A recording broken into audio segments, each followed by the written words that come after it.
Win the day, and you start winning your life. This audiobook, The Psychology of Winning Every Day, is built for real people with real distractions, pressure, and self-doubt. It's not about being perfect. It's about learning how to take charge of your day even when things aren't going your way. Think about it. How often do you wake up saying, "Today's going to be different," and then fall back into the same patterns? Not because you're lazy, but because your mindset hasn't been trained to support the life you actually want. This book is here to change that one choice, one thought, one action at a time. You'll learn how to build mental strength, stay focused, keep promises to yourself, and finally feel proud at the end of the day. It's not about hype. It's about building a system that helps you show up better every single day. This is how you win for real. Let's get into it. Chapter 1. Define daily wins to guide behavior. Winning every day starts with something most people skip because it sounds too simple and too ordinary, but it is the foundation of how human behavior actually works, and that is deciding what a win looks like for today. Not someday, not next year, not when everything is perfect, but today. People drift not because they lack talent, but because they wake up without a clear definition of success for the next 12 to 16 hours. When the day has no definition, it fills itself with noise, distractions, and other people's priorities. Psychology tells us that behavior follows clarity. When the mind knows what matters, it organizes effort around it. When the mind is unsure, it wastes energy. Most people confuse winning with big outcomes, money, status, praise, or dramatic change. Those things are results, not daily wins. Daily wins are small, clear actions that give your day direction. When you define a daily win, you give your brain a target. The human mind works better with targets than with wishes. If you wake up and say, "Today I will win," then the mind asks a quiet question, "Win at what?" If there is no answer, it defaults to comfort habits and old patterns. Comfort feels safe, but it does not build progress. A daily win must be something you can control. You cannot control outcomes fully, but you can control actions, effort, and attitude. A win might be finishing a task you have delayed. A win might be staying calm in a conversation that usually pulls you into anger. A win might be showing up on time, prepared and focused. These are not small things to the brain. The brain records them as proof of capability. Proof builds confidence. Confidence builds momentum. People often wait for motivation before acting, but psychology shows motivation follows action, not the other way around. When you define a daily win, you reduce the need for motivation. You move from emotional decision-making to intentional behavior. You stop asking how you feel and start asking what needs to be done. This shift changes everything. Feelings come and go, but defined actions stay steady. When a person finishes a day without knowing whether it was successful, the mind feels unsettled. That unsettled feeling often turns into self-doubt or distraction. When a person finishes a day knowing they did what they decided to do, the mind relaxes. There is peace in clarity. That peace makes it easier to show up strong the next day. Winning every day is not about pressure. It is about order. Order reduces stress. Disorder increases it. A daily win should stretch you but not break you. If the win is too easy, it does not engage your attention. If it is too big, it creates avoidance. The mind avoids what feels overwhelming. Choose wins that require effort but are realistic within one day. This trains the brain to associate effort with completion instead of frustration. Over time, the brain becomes more willing to engage with challenges because it expects a payoff. Another key part of defining daily wins is identity. Human behavior follows identity more than goals. When you decide what a win looks like, you are also deciding who you are practicing being today. A person who finishes what they start, a person who speaks honestly, a person who keeps promises to themselves. Identity is not built by thinking about it. Identity is built by repeated action. Daily wins are identity reps. Many people live in reaction mode. They respond to messages, problems, and other people all day long. At the end of the day, they feel busy but not fulfilled. Busyness is not winning. Winning feels different. Winning feels earned. When you define a daily win, you move from reaction to direction. You still handle responsibilities, but you are no longer owned by them. You choose where your best energy goes. The mind also needs closure. When a day ends without closure, the brain keeps replaying it. This affects sleep, mood, and focus. A defined daily win gives the mind a clear endpoint. Even if the day had problems, you can say this one thing mattered and it got done. That statement changes how the brain stores the day. It becomes a successful day, not a wasted one. Some people resist defining daily wins because they fear failure. They think if they name a win and do not achieve it, they will feel worse. The opposite is usually true. Without a defined win, failure feels vague and heavy. With a defined win, failure becomes specific and useful. You can adjust tomorrow. Clear failure is better than vague regret. Psychology favors feedback over avoidance. Daily wins also help manage emotions. Emotions rise when days feel out of control. When you know what you are working toward today, emotions become signals instead of drivers. Stress becomes information, not a command. You feel pressure, but you are not owned by it. You know what matters, and you return to it. Winning every day does not mean every day feels good.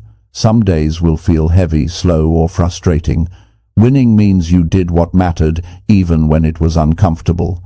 The brain learns from this. It learns that discomfort is not dangerous. It learns that progress is possible without perfect conditions. This builds resilience quietly and steadily. Another important psychological benefit of daily wins is trust. Self-trust grows when actions match decisions. Every time you define a win and follow through, you send a message to your mind that your word matters. Over time, this reduces inner conflict. You stop arguing with yourself. You decide and you act. That alignment creates strength. People often look for confidence as a feeling, but confidence is built through evidence. Daily wins are evidence, not dramatic evidence, but consistent proof. Proof that you can direct your behavior.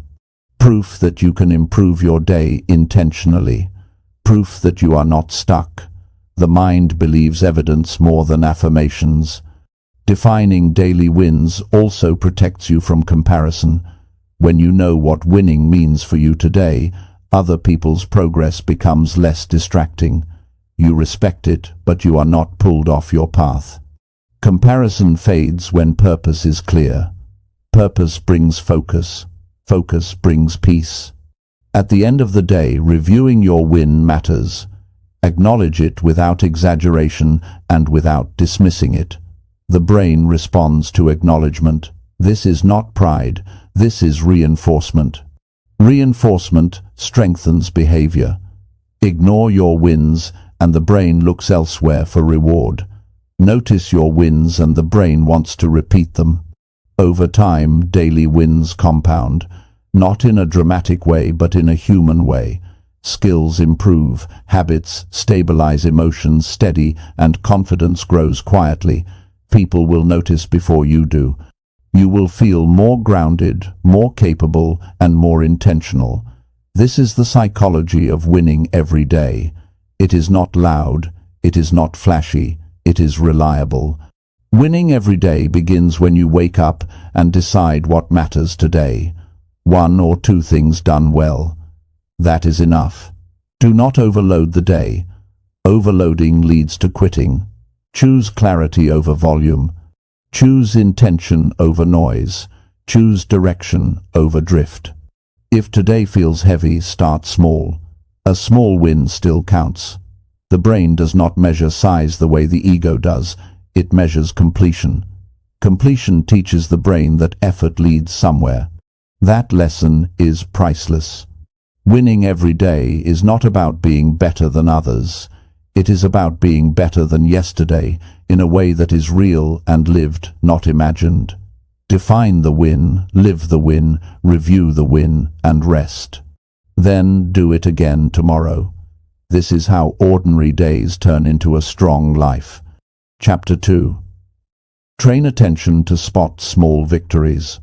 Most people do not struggle because they fail too much. They struggle because they overlook progress that is already happening. The human mind has a habit of paying more attention to what is missing than to what is improving. This is not weakness, it is conditioning. From an early age, attention is trained toward problems, mistakes, and gaps. That training keeps people alert, but it also steals momentum. Winning every day requires retraining attention, so it learns to notice small victories as they happen. Attention is powerful because whatever you focus on grows in importance. When attention stays fixed on flaws, effort feels heavy. When attention learns to notice progress, effort feels worthwhile. Psychology shows that behavior strengthens when the brain receives regular signals of success. Those signals do not have to be loud, they only have to be noticed. A small victory might be getting started when you wanted to delay. It might be choosing calm words instead of sharp ones. It might be staying focused 10 minutes longer than usual. These moments pass quickly, but they shape behavior deeply. When attention misses them, the brain records the day as neutral or negative.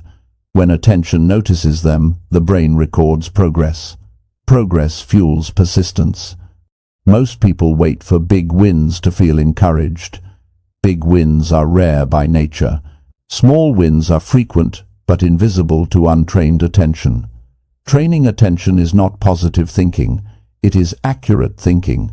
It is seeing what is actually happening instead of only what is lacking. Accuracy builds stability. Stability builds confidence. Attention can be trained just like any skill. It begins with slowing down enough to notice what you did right, even when the outcome was not perfect. If the only thing that counts is perfection, the brain learns to quit early. If effort, improvement, and follow-through are noticed, the brain learns to stay engaged. There is a quiet emotional reward that comes from noticing small victories. It is not excitement, it is satisfaction. Satisfaction steadies the mind. A steady mind makes better decisions. Better decisions improve behavior. This cycle repeats quietly, day after day. Many people live with constant internal pressure because their attention is always scanning for what went wrong. That pressure drains energy. When attention is retrained to include what went right, pressure softens. Energy returns. This is not denial of problems, it is balance. Balanced attention sees the whole picture. When attention improves, emotional regulation improves. The brain reacts strongly to perceived failure. When small victories are noticed, perceived failure decreases even if challenges remain. This reduces emotional spikes. Calm increases. Calm allows better choices. Training attention to spot small victories also builds resilience. Resilience is not toughness alone. It is the ability to recover quickly. Recovery is easier when the mind remembers progress instead of replaying disappointment. Small victories provide anchors during difficult days. Another benefit is self-respect. Self-respect grows when effort is acknowledged. Ignored effort feels wasted. Acknowledged effort feels meaningful. Meaning sustains action over time. This is especially important during long projects or personal change where results come slowly. The mind learns patterns through repetition. If attention repeatedly notices failure, the brain expects failure.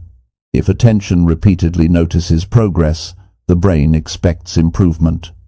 Expectations shape behavior.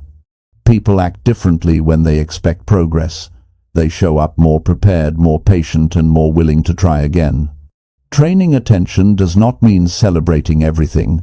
It means being honest about growth. Growth is often quiet. Attention must be intentional to see it. This is a daily practice. At the end of the day, pause long enough to recall moments where you chose effort, clarity, or restraint. These moments matter.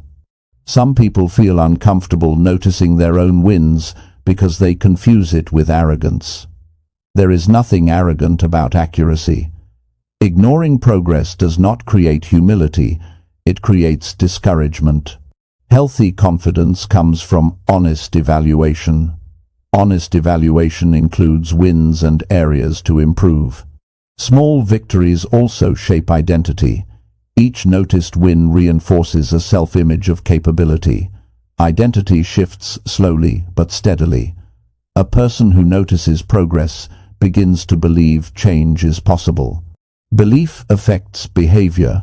Behavior reinforces belief. This loop is powerful. Attention is also contagious. When you notice your own small victories, you begin to notice progress in others. This improves relationships. Conversations become more constructive. Encouragement becomes natural. People respond better to those who see effort, not just results. Many people think motivation comes from excitement. Motivation more often comes from meaning. Small victories provide meaning because they show effort is moving somewhere. The brain likes progress, even slow progress. Progress signals safety and possibility. Training attention also reduces burnout. Burnout often comes from long periods of effort without recognition. When recognition is internal, burnout decreases. You do not have to wait for others to notice. You become your own witness. This practice also improves focus. When the mind expects to notice wins, it stays engaged longer. Distraction decreases. Attention sharpens because it is looking for value, not escape. This makes work feel more purposeful. Some days will not offer many visible wins. On those days, attention must look deeper. Did you show patience? Did you avoid quitting? Did you keep your word? These are victories of character. Character wins matter more than comfort wins. They shape the future. The goal is not to inflate the day.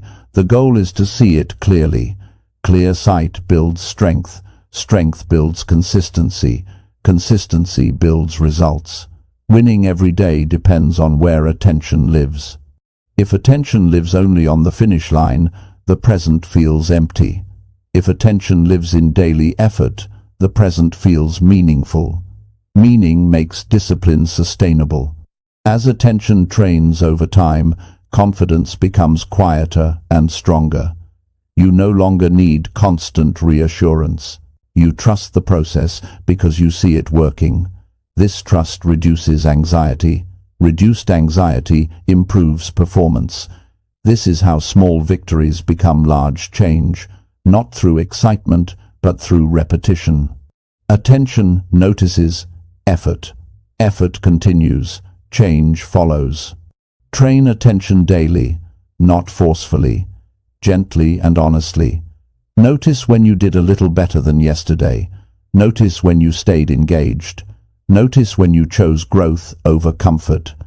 These moments shape your psychology more than any dramatic event. Winning every day is not about loud success. It is about steady awareness. Awareness directs behavior. Behavior builds life. Chapter 3. Choose thoughts that increase daily confidence. Confidence is not something people are born with or denied at birth. Confidence is built quietly through the thoughts a person chooses to repeat every single day. Thoughts are not harmless background noise. They are instructions. The mind listens, even when you are not paying attention. Whatever you tell it consistently, it begins to accept as truth. That truth then shapes behavior. Behavior shapes results. Results reinforce belief. This cycle runs whether you guide it or not. Most people think confidence comes from success. In reality, success often comes from confidence that was built before results showed up. Confidence is not pretending everything will work out. It is choosing thoughts that keep you steady enough to act. A confident person is not free of doubt. They simply do not let doubt run the day. Every morning, the mind begins making quiet comments about the day ahead. Some of those comments are helpful. Many are not. If left unchecked, the mind often leans toward caution, fear, and past disappointment. This is normal human wiring.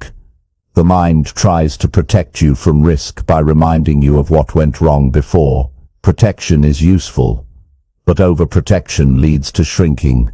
Confidence grows when you learn to challenge those automatic thoughts and replace them with stronger ones. Choosing confidence-based thoughts does not mean ignoring reality. It means choosing thoughts that help you deal with reality effectively. If a thought makes you hesitate, withdraw, or doubt your ability to handle the day, it weakens confidence. If a thought reminds you that you have handled difficulty before, it strengthens confidence. Both thoughts might be true, but only one moves you forward. The mind believes repetition more than logic. A single strong thought repeated daily is more powerful than 100 motivational speeches heard once. This is why the inner voice matters so much. That voice is speaking all day long. The question is whether it is training you or draining you. Many people speak to themselves in ways they would never speak to another person. Harsh judgment, constant reminders of failure, and exaggeration of mistakes weaken confidence quickly. Confidence does not survive abuse, even when that abuse comes from inside. Choosing better thoughts is an act of self-respect. It is not softness. It is strategy. A useful confidence-building thought is grounded in effort, not outcome. Thoughts like "I can handle this step" or "I will stay engaged," even if it feels uncomfortable, create stability. These thoughts do not promise success. They promise presence. Presence is powerful. When you stay present, you make better decisions. Better decisions improve results. Another helpful category of thoughts focuses on learning instead of judging. When something goes wrong, the mind often jumps to labels like failure or weakness. These labels shut down confidence. A learning-focused thought asks, "What can I adjust next time?" This keeps confidence intact while still allowing improvement. Confidence also grows when thoughts are aligned with personal values. When your thoughts remind you why something matters to you, effort feels meaningful. Meaning reduces fear. Fear loses strength when purpose is clear. One reason people lose confidence is because they demand certainty before action. The mind says act when you are sure. Confidence grows when you reverse that order. You act while unsure and build confidence through experience. Choosing thoughts that allow movement without certainty is essential. Thoughts like "I do not need to know everything to begin" create momentum. The brain responds to consistency. If you choose steady, constructive thoughts every day, the brain begins to expect competence. That expectation changes posture, tone, and decision-making. People often notice this shift before you do. Confidence shows up in how you speak, listen, and respond. Confidence-building thoughts also help regulate emotion. Strong emotions can distort perception. When emotions rise, the mind tends to exaggerate danger. A chosen thought like "I can slow this down" brings balance. Balance restores clarity. Clarity supports confidence. It is important to understand that thoughts do not have to be loud to be effective. Quiet reminders repeated often carry weight. The goal is not excitement. The goal is steadiness. Steady confidence lasts longer than emotional highs. Choosing confidence-based thoughts also protects you from comparison. Comparison weakens confidence because it shifts attention outward. Thoughts that bring attention back to your own effort and progress strengthen self-trust. Self-trust is the core of confidence. Many people think confidence means feeling fearless. Confidence actually means feeling fear and acting anyway. Thoughts that normalize fear instead of fighting it help confidence grow. Fear loses power when it is acknowledged and managed rather than denied. Confidence also grows when thoughts focus on preparation. Prepared people feel more capable. Thoughts that encourage preparation instead of worry shift energy into action. Action builds confidence faster than reassurance. The mind also needs permission to succeed. Some people carry unconscious beliefs that they should not stand out or succeed fully. Choosing thoughts that allow growth and improvement removes these hidden limits. Permission is powerful. Confidence is also built through honest self-talk after setback. When things go wrong, the thoughts you choose determine whether confidence shrinks or stabilizes. Thoughts that separate behavior from identity preserve confidence. You did something that did not work is very different from you are incapable. Choosing thoughts is a daily practice, not a one-time decision. Some days the mind will resist. On those days, confidence comes from discipline, not feeling. You choose better thoughts because they serve you, not because they feel natural. Yet, over time the mind adapts. What once required effort becomes automatic. Confidence becomes a habit rather than a struggle. Habits shape destiny quietly. Winning every day requires mental leadership. You lead your thoughts instead of following them. This leadership creates inner order. Inner order creates outer effectiveness. Confidence does not demand perfection. It demands honesty and persistence. Thoughts that support these qualities are worth repeating. When confidence grows, action becomes simpler. You hesitate less, second-guess less, and recover faster. Recovery speed is a sign of true confidence. Confident people do not avoid mistakes. They move through them. Choosing thoughts that increase daily confidence is not about controlling every thought. It is about choosing which thoughts get your agreement. You may hear doubt, but you do not have to endorse it. Confidence also affects how you rest. When you trust yourself, rest becomes recovery, not escape. Rested people show up stronger. Strength reinforces confidence. Every day offers chances to practice. Small choices matter. The thought you choose before a conversation, before a task, before a decision shapes the experience. Confidence built this way is durable. It does not collapse under pressure, because it is based on action, learning, and self-trust. Winning every day begins inside. Choose thoughts that keep you capable, steady, and willing. Those thoughts shape behavior. Behavior shapes life. Chapter 4. Act early to create winning momentum. Starting early is one of the simplest and most powerful ways to win the day. Most people lose momentum not because they aren't capable, but because they wait too long to get going. They let hesitation grow. They let overthinking sneak in. They talk themselves out of taking the first step. But winning isn't reserved for the smartest or the most talented. It's reserved for those who begin. Early action puts you ahead, not just in results, but in mindset. It clears your thinking. It reduces anxiety. It turns pressure into purpose. And the earlier you act, the faster you begin to feel in control of your own day. When you start late, your energy is already being pulled in different directions. Messages are coming in. Distractions are louder, and your mental clarity is weaker. But when you act early, before the noise of the day takes over, you get a clean space to set the tone.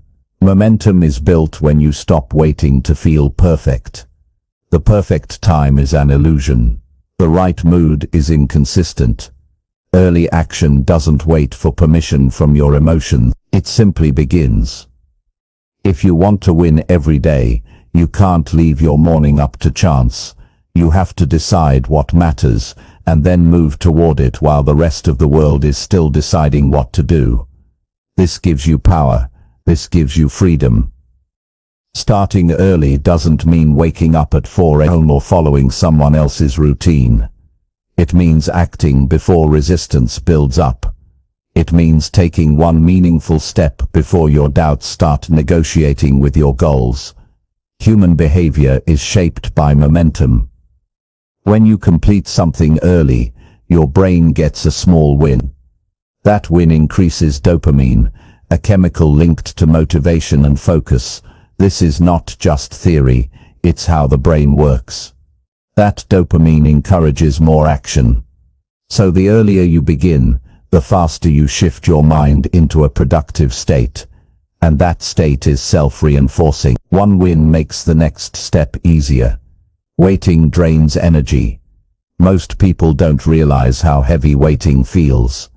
Not waiting for others, waiting on yourself. Thinking about what you should do, knowing what you need to do, but not doing it yet. That space between knowing and doing is where stress builds. It feels small at first, but it grows quickly. It becomes mental clutter. The antidote is action. Not massive, overwhelming action, just movement.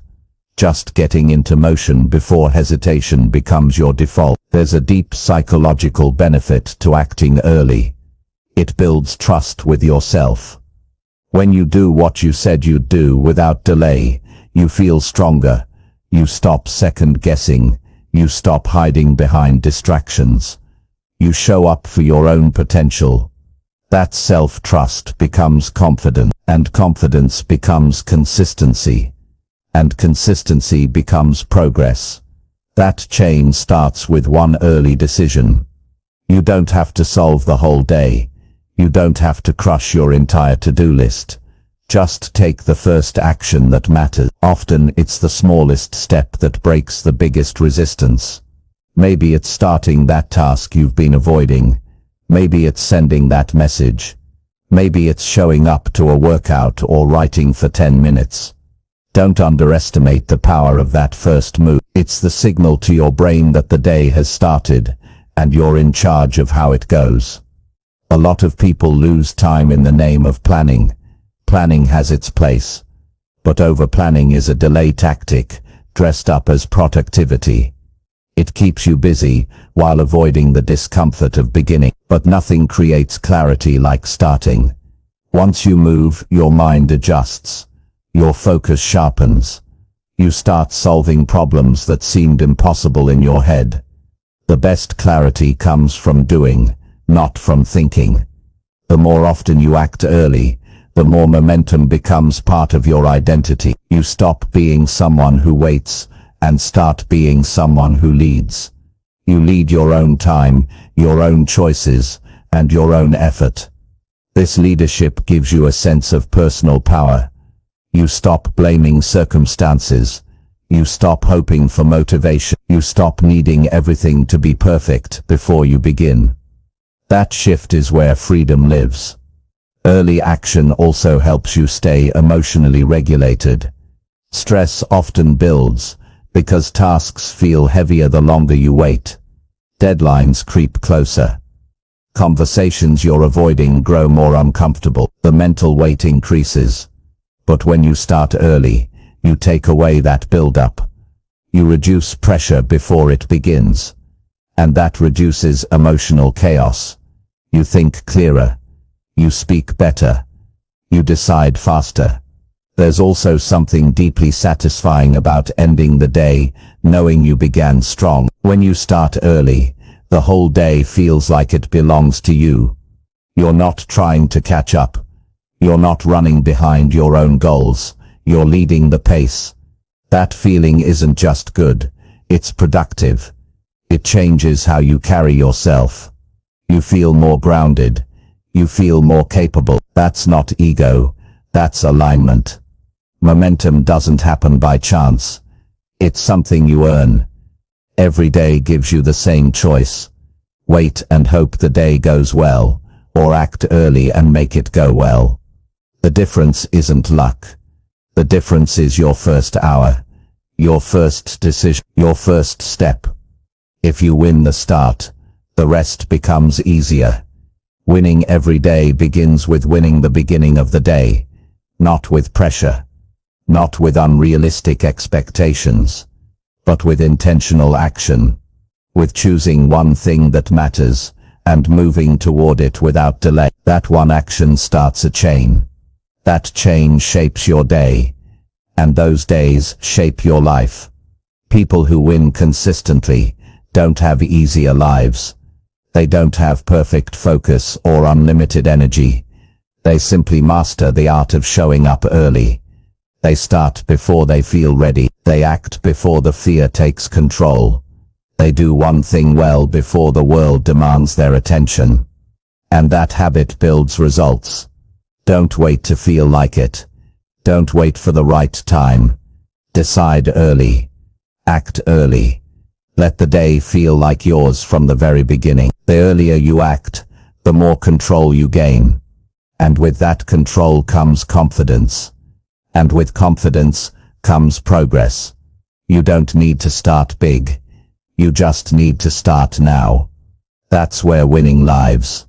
Not in the loud moments. Not in the dramatic win, but in the quiet decision to begin while others wait. If you can build that habit, even slowly, you will become unstoppable. Not because life gets easier, but because you've become someone who doesn't wait for life to move. You move first, and that's how you win every day. Chapter 5. Regulate emotions to protect daily performance. Most people don't fail because they lack intelligence or talent. They struggle because they don't manage their emotions. One moment of frustration can derail an entire day. One wave of self-doubt can cancel hours of focus. One reaction to a comment can throw your mindset off for the rest of the morning. This is not weakness, it's human. But if you want to win every day, you need to understand that your emotions play a direct role in your performance. You can have all the plans and goals you want, but if your emotions take over, those plans break down. Regulating emotions is not about pretending to be fine. It's about knowing to stay steady when things don't go your way. Your emotions are valid. You will feel stress, fear, anger, sadness, frustration, disappointment, and even confusion. That's part of being alive, but emotions are messengers, not decision makers. They inform you. They're not meant to control your entire response. If you let emotion drive behavior, you get short-term reactions that hurt your long-term progress.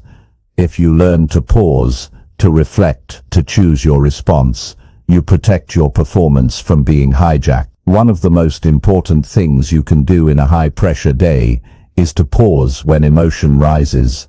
That pause might only be 3 seconds, but in that short space, you reclaim control. Without that pause, emotion speaks first, and reason gets pushed aside. The pause allows you to notice what you're feeling instead of acting from it blindly. That awareness is the first skill of emotional regulation. You cannot change what you don't notice. The person who's unaware of their emotional state becomes reactive, but the one who notices it has a chance to lead themselves. Your ability to manage emotion affects your energy. Unregulated emotions drain you. Even if nothing changed on the outside, your inner world can tire you out. Anger can make your body feel tense. Anxiety can shorten your breath. Overwhelm can cloud your thinking. That's why emotional discipline is not just about staying calm. It's about protecting your energy for the things that actually matter. There's a cost to reacting to everything that bothers you. It costs time, focus, and clarity. Learning how to regulate emotion helps you protect these resources. You don't get pulled into arguments that don't matter. You don't waste time replaying negative moments. You don't carry someone else's bad energy into your own decision. You stay grounded in what you want to create, not what upset you in the moment. There's power in understanding what triggers your strongest emotional responses. Some people react sharply to criticism. Others get anxious when things feel uncertain. Some feel discouraged quickly when they make a small mistake. The goal is not to avoid these things, but to recognize your patterns. When you know your triggers, you can prepare yourself. You can create space between the emotion and the action. That space is where growth happens. One effective way to regulate emotion is to ask yourself, what story am I telling myself right now? Often the emotion isn't just about what happened, it's about the meaning we attach to it. Someone doesn't reply to a message, and your mind says, "They're ignoring me." You make a mistake, and your mind says, "I'm not good enough." These interpretations fuel emotion. But when you question the story, you open the door to other possibilities. Maybe they're busy, maybe you just need more practice. This doesn't mean you ignore the situation. It means you choose a more helpful way to see it. Emotion also affects how you speak to yourself. When you're upset, your inner voice can turn negative fast. It might say things like, "You always mess up," or "Why can't you get it right?" That voice shapes your confidence. Emotional regulation includes learning to speak to yourself with clarity, not cruelty. You can acknowledge disappointment without turning it into self-attack. You can notice fear without calling yourself weak. That shift creates space for steady thinking. Another part of regulating emotion is movement. Physical movement changes your emotional state. When emotion builds up, your body holds it. Go for a walk, stretch, breathe deeply. These aren't minor activities, they're tools. They help you reset without forcing your mind to figure everything out. You're not avoiding emotion. You're giving it space to move through you. People often think emotional control means pushing feelings down. That's not sustainable. Suppressed emotion leaks out in other ways, through tension, irritability, or burnout. Regulating emotion means giving yourself permission to feel, while still choosing how to respond. It means allowing sadness without shutting down. It means recognizing anger without becoming destructive. It means noticing fear without letting it run your behavior. You also protect your performance by regulating what you expose yourself to. Not every conversation deserves your attention. Not every opinion needs a response. You can care without carrying. You can be kind without agreeing. Emotional discipline also means knowing when to walk away from things that drain your mental space. Some days will feel emotionally heavy. You might wake up already feeling off. On those days, your job is to reduce pressure, lower the volume of demands, and focus on simple action. Progress matters more than perfection. If you try to power through without acknowledging how you feel, you risk burnout. But if you give yourself structure and compassion, you can still win the day even in a rough state. Protecting your daily performance is not about being emotionally numb. It's about staying emotionally intelligent. You learn to ride the waves without letting them sink you. You gain the ability to slow down in a world that's always pushing for a reaction. And in that calm, you find better choices. Every time you regulate an emotion, instead of reacting to it, you prove something important to yourself. You prove that you're not controlled by every impulse. You prove that you're not controlled by every impulse. You prove that you can lead yourself, and that builds confidence. Not the kind of confidence that's loud, but the kind that's strong and steady. That's the kind of confidence that lasts. Emotion will always be part of the human experience. It will always show up. But when you learn to sit with it, understand it, and respond instead of react, you gain power. That power helps you stay focused. It helps you be kind to others without being unkind to yourself. It helps you do your best work without collapsing under pressure. Winning every day is not just about strategy or planning. It's about emotional maturity. It's about the ability to stay steady when things feel uncertain. It's about handling challenges without letting them ruin your momentum. It's about knowing that your feelings are real, but so is your responsibility to respond with strength. You won't always get it right. Some days emotion will win. That's okay. But when you reflect, learn and come back stronger, you're still moving forward. Every time you pause before reacting, you're rewiring your response. You're building emotional strength, and that strength is what protects your performance, not just once, but day after day. Chapter 6. Reinforce success by reviewing each day. Most people go through their day focused on doing as much as possible. They wake up, get into motion, handle tasks, respond to messages, and push through their schedules. But when the day ends, they rush to shut down, missing one of the most important steps in personal growth: reviewing the day. It sounds simple, but it's one of the most powerful habits anyone can build. Not for guilt, not for judgment, but for learning, reinforcement, and real self-awareness. You don't grow from doing something once. You grow by doing it, thinking about it, and repeating what works. If you want to win every day, you have to end each day by asking, what did I actually do that moved me forward?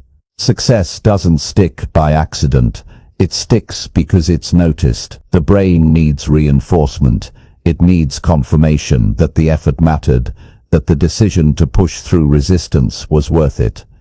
If you don't tell yourself what went right, the brain forgets. And if it forgets, it doesn't repeat. This is why so many people feel stuck, even though they're working hard. They're not reviewing. They're not extracting the lessons. They're not locking in the wins. Without review, even progress fades into noise.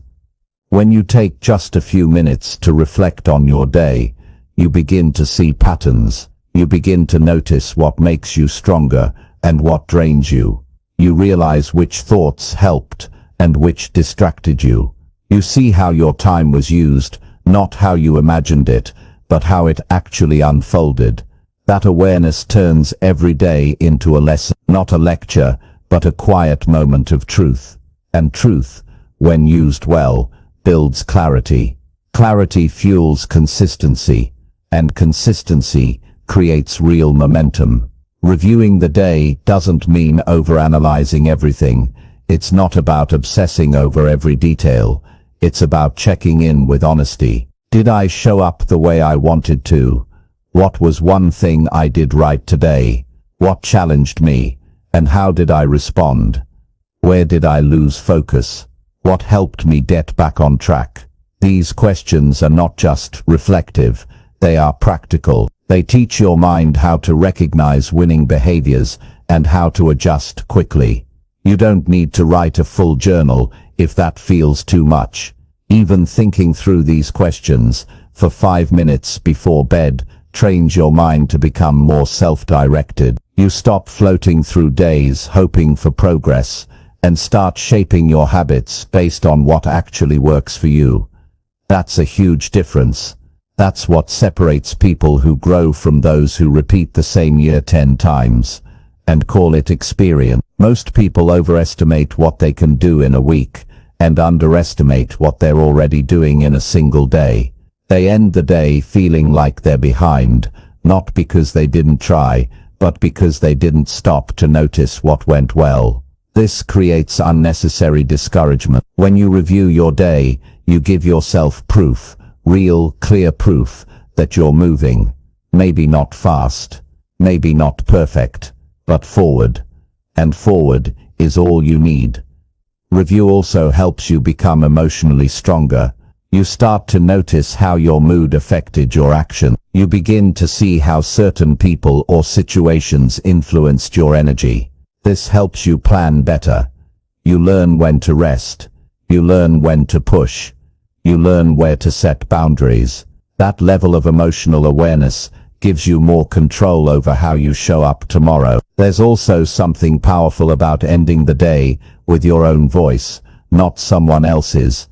So much of our time is spent responding to other people, their needs, their questions, their opinions.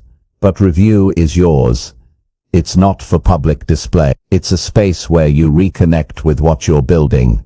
It's where you measure yourself by your own values, not social approval. And that is where internal confidence grows. Reviewing the day also removes guesswork. Instead of relying on how you felt about the day, which can be distorted by a single frustrating moment, you rely on facts. What did you actually do? What did you actually say? What did you follow through on? When you look at the day through that lens, things become more balanced. You see both the wins and the areas to improve. You don't get too high, and you don't crash too low. You stay grounded. The best part is, reviewing your day creates the blueprint for a better tomorrow. You don't start each day from scratch. You build on what you learned yesterday. You carry forward what works. You drop what doesn't. That makes each new day less random, less chaotic.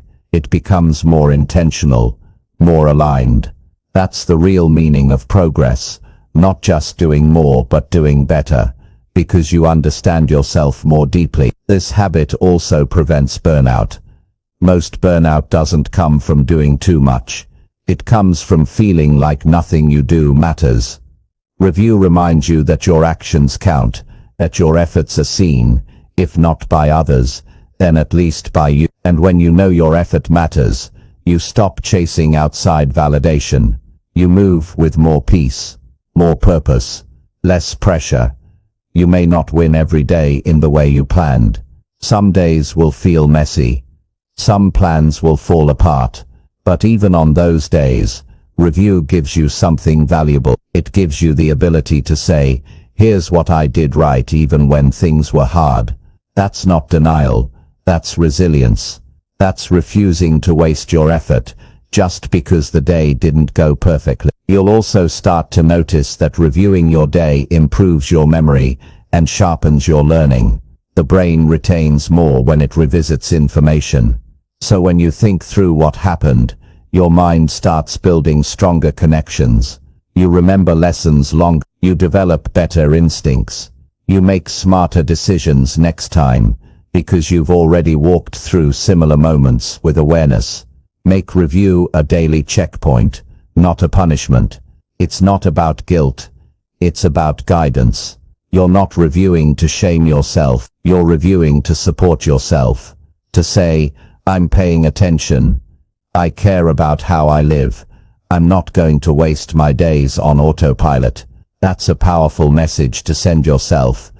Even a simple practice, like writing down 3 good things from the day, starts to rewire your brain. Over time, you begin to look for good moments automatically. You become more solution-focused. You catch yourself doing things right. And when you catch yourself doing something right, you repeat it. You build on it. That's how strong habits form, through repetition and awareness, not just motivation. You're not just building a better day, you're building a better version of yourself, one day at a time. And that process is too important to leave unreviewed.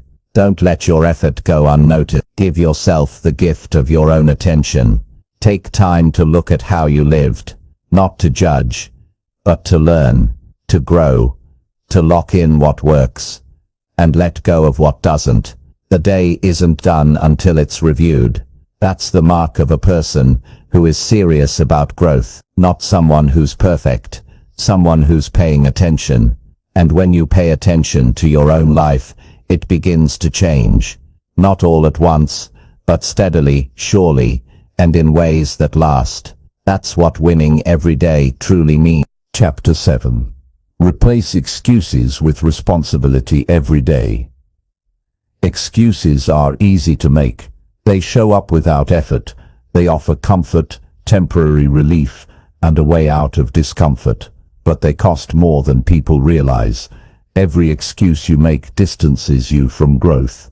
Every excuse takes your power and hands it to something outside of you. That's the trap. Excuses sound reasonable, they sound smart, but underneath them is a decision to avoid responsibility. And without responsibility, there is no change. If you want to win every day, the first thing you have to do is remove the habit of explaining away your choices. You have to stop pointing outward and start looking inward. Not for blame, but for power. Responsibility is where progress begins. When something goes wrong, the natural instinct is to look for reasons. The weather, the timing, the people around you, your schedule, your mood. It all feels fair, but none of those things control your decisions. They influence you. Yes, but they don't decide for you. you decide, and every time you admit that, you grow. Every time you say, "That was on me," you get stronger, not weaker. Responsibility isn't heavy. Avoiding it is. You build a better life not by having easier days, but by getting better at responding to hard ones. That starts with being honest about your role. When you miss a goal, own it. When you lose focus, own it. When you say you'll do something and don't, own it.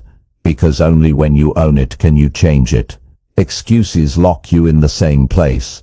Responsibility gives you room to move. People don't grow by being perfect.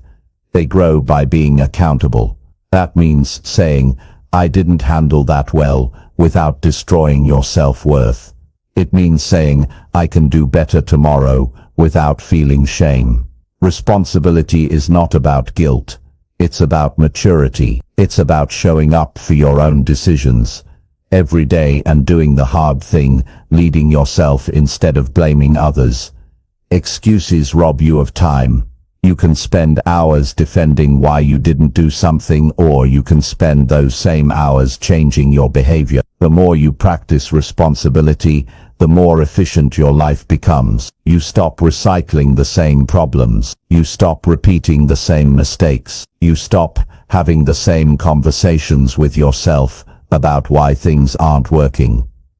Replacing excuses with responsibility is a mindset shift. It's no longer about trying to win arguments with yourself. It's about doing what needs to be done, whether you feel like it or not. That sounds rigid, but it's freeing.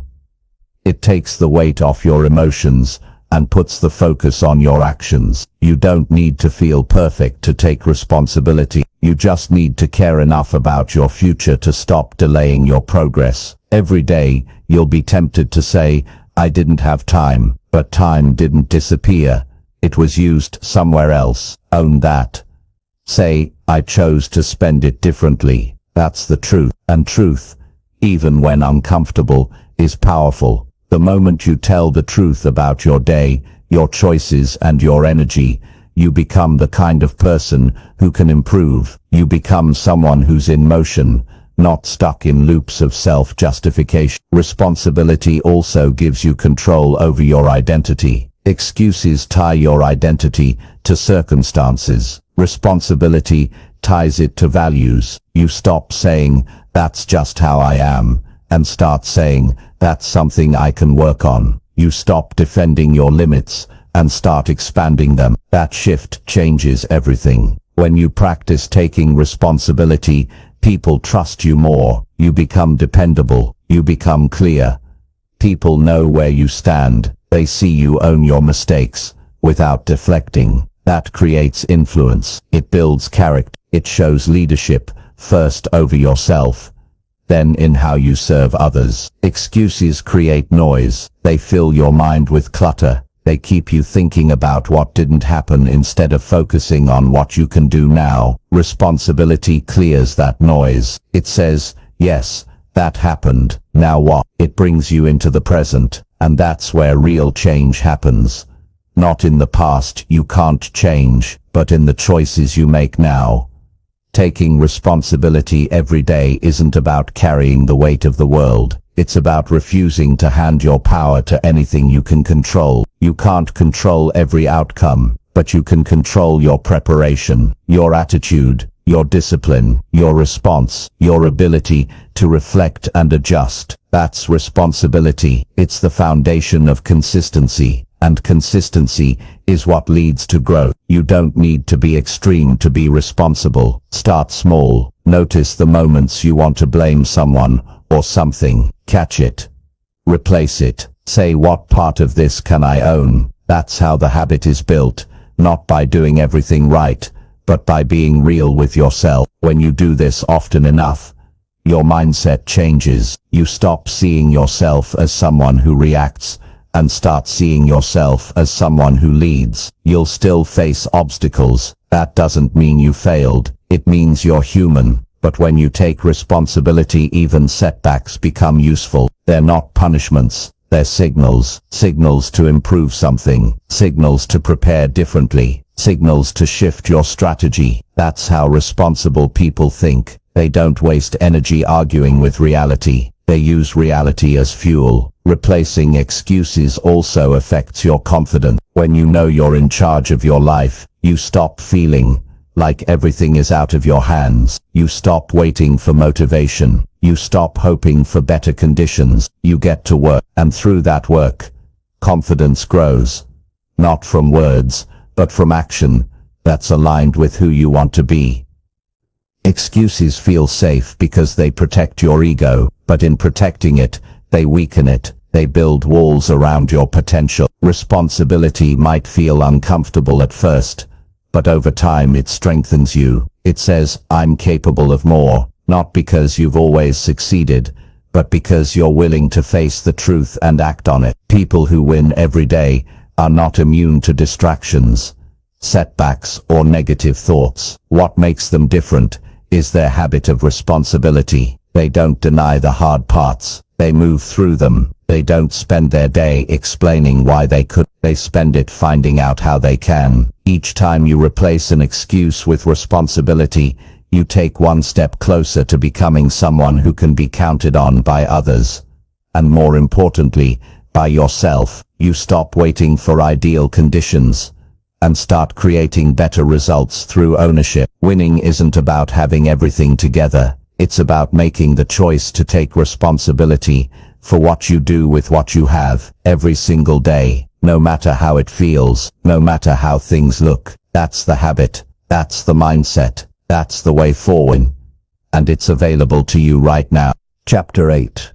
Practice consistency to build winning identity.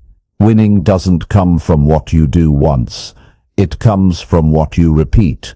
When nobody's watching, most people are chasing breakthroughs, waiting for big moments, hoping for dramatic change. But the truth is this: your identity is shaped by what you do consistently. The way you speak, the way you show up, the way you train your focus, the way you handle discomfort.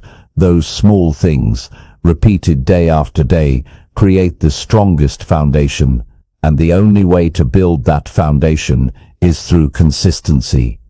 Consistency isn't about doing everything perfectly. It's about doing the right things regularly, enough that they start to shape how you see yourself.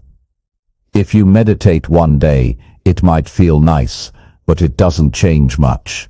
If you do it for 20 days straight, something inside you shifts. You no longer see yourself as someone who just tries it. You see yourself as someone who practices mindfulness. That shift in identity matters more than the action itself, because once you believe it, you begin to live it.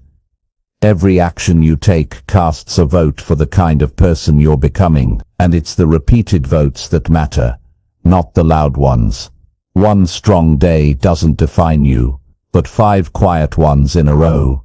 That's where real progress lives. The way to build a winning identity is to show up again and again, especially when it's boring, uncomfortable, or unnoticed. Consistency is not about doing more. It's about doing what matters, even when it feels small. One of the biggest lies people believe is that motivation leads to action. But motivation is unreliable. It rises and falls. If your progress depends on how motivated you feel, you'll struggle to build anything real. The people who win every day don't wait to feel ready. They follow a system. They show up because it's part of who they are now, not because it always feels exciting. That's what consistency trains, the ability to follow through without needing constant inspiration. Your brain learns through patterns. When you repeat a behavior over and over, your brain starts to expect it. It becomes easier. You face less resistance. You stop arguing with yourself about whether or not to do the thing. You just do it. And in that rhythm, you gain freedom. Freedom from indecision. Freedom from delay. Freedom from needing everything to feel perfect before you begin. That freedom is built through simple repeated action. There's a confidence that only comes from consistency. It's not loud.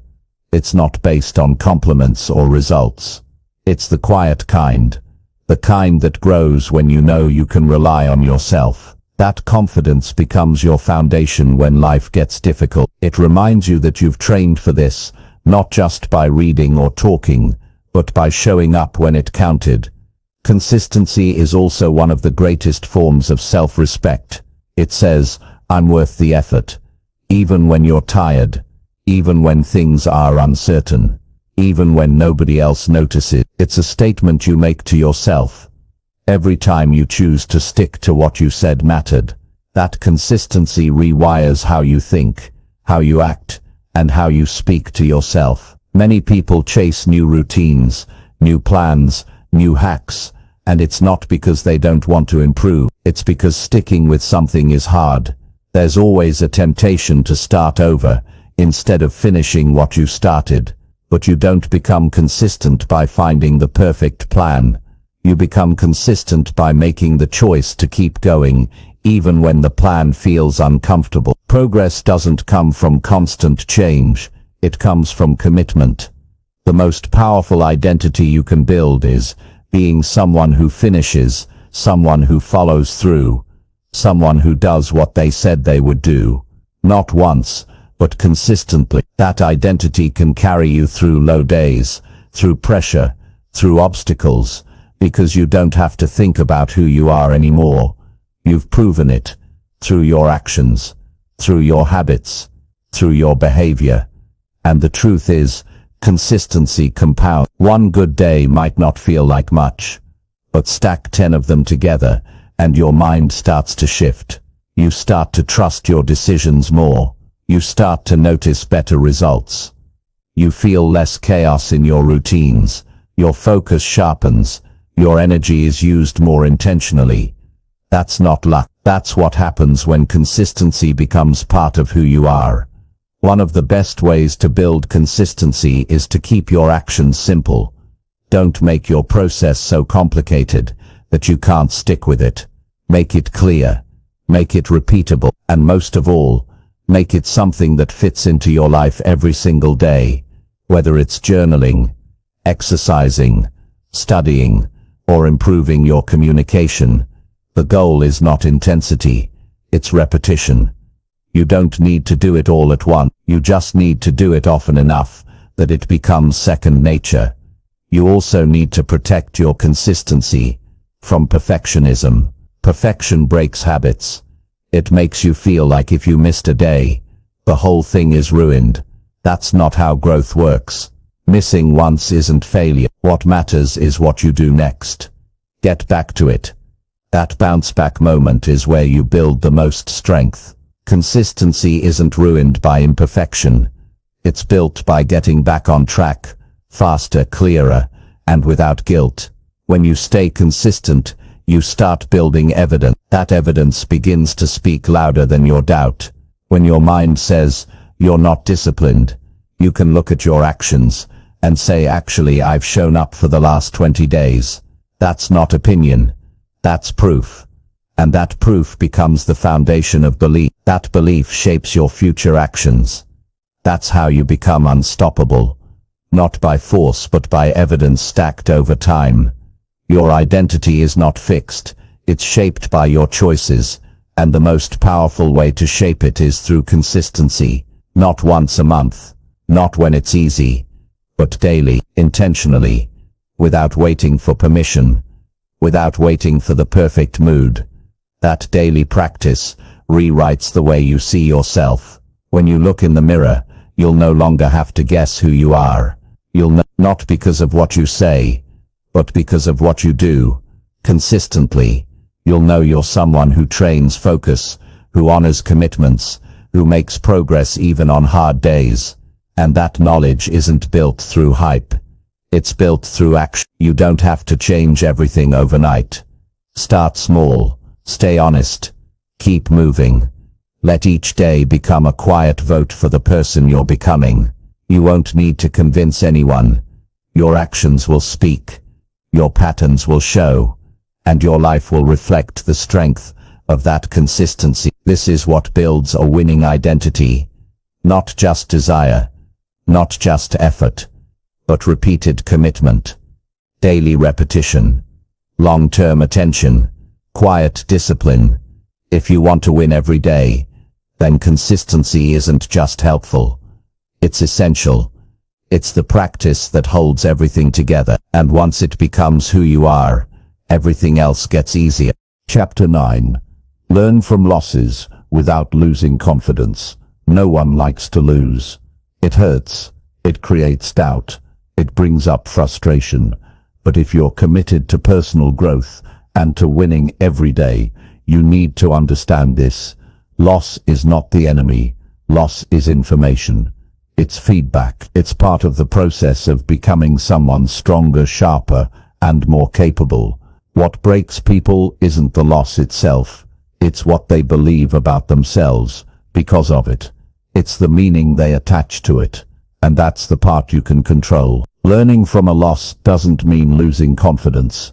In fact, when you do it right, it's the very thing that builds deeper, more unshakable belief in yourself. There's a big difference between failing at something and believing that you are a failure. Most people don't separate those ideas. So when something goes wrong, they don't just reflect on the decision, they attack their own worth. That's when confidence starts to disappear. Confidence can't survive when you're tearing yourself apart every time you mess up. You have to create space between the outcome and your identity. You made a mistake. That's real. But that doesn't mean you are a mistake. You didn't win this round, but that doesn't mean you're not someone who wins. If you want to keep moving forward, you must protect your belief in who you're becoming, even when the results don't look like progress. When you lose, the goal is not to ignore it or act like it didn't happen. It's to face it directly, take what's useful, and leave behind what isn't. Confidence isn't built through pretending. It's built through reflection. The most confident people in the world are not the ones who never lose. They're the ones who have learned how to lose well. They ask the right questions. What did I overlook? Where did I slow down? What expectation did I carry that wasn't helpful? Where did I act out of fear instead of strategy? These are not questions of blame. They are questions of responsibility. Responsibility leads to growth, and growth restores confidence. Losses are emotionally loud. That's why many people avoid looking at them closely. They'd rather move on quickly than sit with the discomfort. But ignoring it means repeating it, and nothing shakes confidence like running into the same wall again and again. The longer you avoid reflection, the more that mistake becomes a pattern, and patterns shape identity. That's why honest review matters. It's not punishment, it's protection. You also have to notice how you speak to yourself during and after a setback. That voice in your head can be your best coach or your worst enemy.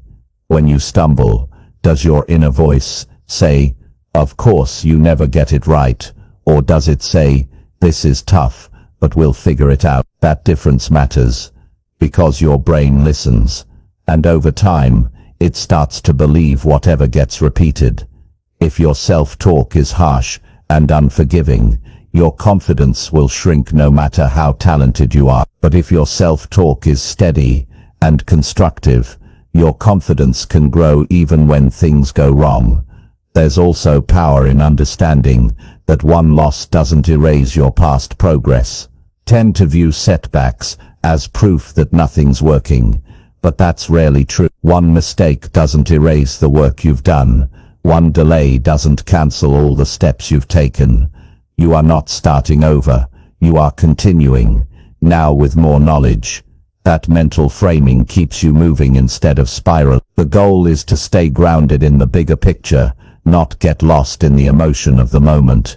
Confidence is built when you refuse to give up on your effort just because the outcome wasn't what you wanted. There's something deeply powerful about showing up the day after a tough loss and deciding to work again. That decision builds something inside of you that cannot be shaken by one result. It builds the kind of confidence that doesn't need external proof. It's the kind of belief that lasts. Losing is also a great way to see what you care about. If something didn't matter, it wouldn't hurt. So use that pain as direction. Ask yourself, Why does this matter to me? What am I really trying to build here? Reconnect with your reason. Let the setback bring you closer to your values, not farther from them. When you understand the why, you become stronger in the how. It's also important to remember that most people only show their wins. You might compare your low moment to someone else's highlight reel. That's a quick way to feel like you're behind. But the truth is, everyone loses. Everyone struggles. You're not falling apart. You're in process. You're learning.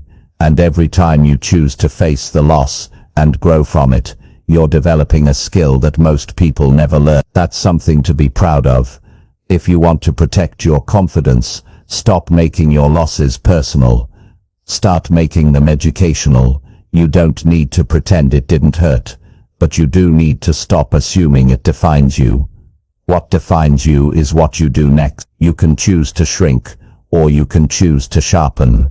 You can hide, or you can lean in. That's always in your control. You're allowed to feel disappointed. You're allowed to take a moment to breathe. But don't stay in that place too long. Reclaim your posture. Rebuild your energy. Get back into motion. Let the loss remind you that you are someone who can recover, someone who learns, someone who adapts, because that kind of mindset is more valuable than any temporary win. And you don't have to do it alone. Sometimes talking through a loss with someone you trust can help you see things you missed. A fresh perspective can help reframe the experience. Just make sure the person you talk to believes in growth. Surround yourself with people who encourage your effort, not just your result. You also want to track your lessons. Write them down. Keep a record of what you've learned from setbacks. Over time, you'll start to see something powerful, that you've actually been improving through difficulty, that your confidence isn't based on always getting it right, but on always getting back up. That's the kind of confidence that makes you consistent, that makes you grounded, that makes you dangerous in the best way. Confidence isn't about having all the answers. It's about trusting yourself to respond well no matter what the outcome is. When you learn from a loss without tearing yourself down, you become unstoppable, because there's nothing left to fear. You've already faced discomfort, and instead of hiding from it, you turned it into strength, into clarity, into fuel. You are not your results. You are your patterns. And if your pattern is to reflect, adjust, and return stronger, then you're winning, even on the days when it doesn't look like it yet. Keep that in your mind. You don't have to be perfect. You just have to keep learning, without losing the belief that you are still capable of great things. That's how you win every day, by knowing that losing something doesn't mean you lost everything. You can still build, grow, improve, and rise. And that belief, that steady, earned belief, that's real confidence. Chapter 10. Repeat winning behaviors until they stick. Real change comes from what you do again and again. One good day isn't enough. One focused hour doesn't change your life. One strong choice isn't transformation. It's the start. But what really shapes you, what builds your future, what creates the version of you that wins consistently, is what you repeat. Winning behaviors must be done until they feel natural, until they no longer feel like effort, until they become part of who you are without needing to think about them. This is where most people stop. They try something new. They feel good for a little while, and then they let it fade. Not because they're lazy or broken, but because they've been taught that motivation will carry them. It won't. What carries you is repetition. Repetition builds rhythm. Rhythm builds structure. Structure builds identity. If you want your behaviors to stick, they need to move from being something you do occasionally to something you practice daily. The reason repetition matters so much is because the brain learns through experience. You can read about discipline. You can talk about habits. You can plan all day. But your mind only truly changes when your body takes action repeatedly. That's how neural pathways form. That's how behavior moves from conscious effort to automatic response. This is not magic. It's biology, and it's available to anyone who's willing to stay with the process long enough. But here's the truth. Repeating winning behaviors isn't always exciting. It's often quiet. It can feel boring.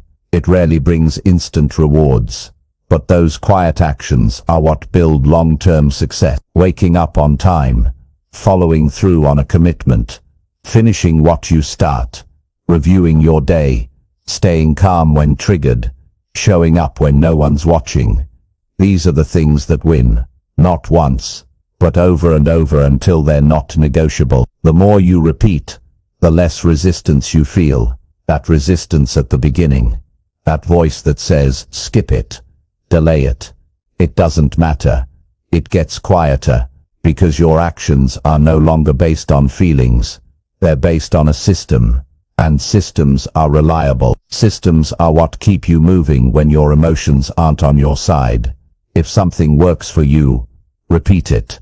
Don't wait to feel inspired. Repeat what brings results. Repeat what keeps you clear. Repeat what holds you accountable. Most people abandon good routines because they think they need variety. But growth isn't about being entertained. It's about becoming effective. And effectiveness comes from doing the right things often enough that they become the default. You also need to protect your winning behaviors from distraction.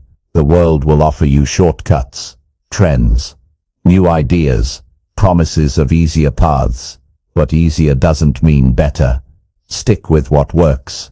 When you find something that keeps you focused, grounded, and growing, keep doing it. Don't discard it just because something newer came along. Progress isn't about chasing what's next. It's about mastering what you've already started. There's a difference between repetition and stagnation. Repetition grows you. Stagnation traps you. The key difference is awareness. When you're intentional, repetition builds strength. You're not just going through the motions. You're paying attention to what's improving.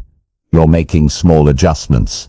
You're staying connected to the purpose behind the action. That's how you grow without getting bored. Don't underestimate the impact of daily wins. The small act you repeated today is shaping the way you think about yourself. The discipline you practiced is not just affecting your results. It's affecting your identity. You're becoming someone who follows through, someone who leads their day, someone who takes control instead of waiting for change to happen on its own. Every time you show up and do the thing, even when it's inconvenient, you're proving to yourself that you're serious about your future. That proof builds belief, and belief changes your standard. When you raise your standard through repetition, your life begins to reflect that standard. And it doesn't take hours. Most winning behaviors are small in size, but their impact grows because you're stacking them. Each time you repeat them, you're stacking strength, patience, courage, and focus. The stack gets taller, and over time what felt hard becomes normal. What felt foreign becomes familiar. What felt out of reach becomes part of your routine. If you want to keep winning, create triggers that remind you to repeat what works. Set up cues in your environment. Use reminders, checklists, or routines that signal your brain it's time to act. Your mind is more likely to stay consistent when it has structure, and the more you connect your environment to your winning behaviors, the easier it becomes to stick with them. You also need to celebrate repetition, not in a loud way, but in a way that keeps you motivated. Track your streaks, acknowledge your progress, reflect on how far you've come. Just by being consistent, that sense of accomplishment fuels the desire to keep going, and it teaches your mind that effort pays off, even if it's not flashy. Sometimes people stop repeating good behaviors because they think they should be further ahead. But mastery takes time. You can't rush it, and just because something hasn't created massive change yet, doesn't mean it's not working. The change is happening, quietly, in your mindset, in your choices, in your ability to show up under pressure. Give it time. Keep repeating. Let the compound effect do its work. Eventually, Repetition turns into identity, and when behavior becomes identity, you don't have to convince yourself to do it anymore. You don't need to hype yourself up. You just do it because it's who you are. That's the real goal. To turn winning behaviors into personal standards, into habits that don't break, because they're built into your system. You can't fake repetition, you can't shortcut it, but you can commit to it, and when you do, everything changes. You stop thinking about discipline as punishment, you stop seeing routine as restriction, you start seeing it as the road to freedom, the freedom to live the life you're capable of. The freedom to wake up and know exactly who you are and how you show up in the world. This isn't about being perfect. It's about being consistent. It's about choosing to repeat what moves you forward, even when you're tired, even when the results are slow, even when no one is clapping. That's what separates people who grow from people who stay stuck. The winners repeat. They repeat the basics. They repeat the principles. They repeat the work until it sticks. This is your responsibility now. No one can do this for you, but you have everything you need. You know what works. You felt the impact. The question is, will you keep doing it? Will you stay with it long enough that it becomes part of your identity? Will you lead yourself into the next level? Not with dramatic effort, but with steady, repeatable habits. The truth is, repetition doesn't just build success, it builds peace, it builds confidence, it builds clarity, because when you know what works, and you keep doing it, you eliminate doubt, you replace confusion with action, and you replace pressure with power. That's how you win.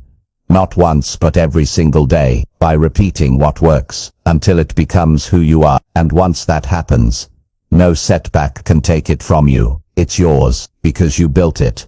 One repeat at a time.